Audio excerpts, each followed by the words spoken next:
ধরুন একজন মাদকাসক্ত ব্যক্তি তিনি প্রথমবার কোনো সেন্টারে যাচ্ছেন, তো ফার্স্ট টাইম কতটা সময় লাগতে পারে?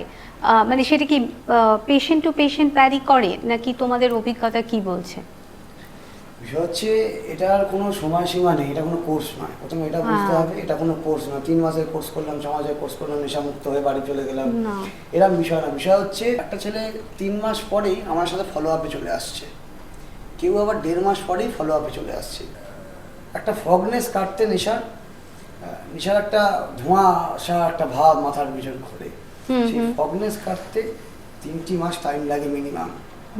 তারপরে অ্যাকচুয়ালি সেই ফগনেস কাটলে ছেলেটি বুঝবে কেন নেশা আর করবো না, নেশা করে কি কি হারিয়েছি।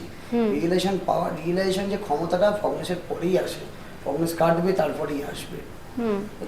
3টে মাস ফগনেস কাটতেই লাগে। আচ্ছা, এরকমও তো শোনা যায় যে নিরাময় হয়ে বেরিয়ে এলো কিন্তু আবার ব্যাক করতে হয়েছে সেন্টারে।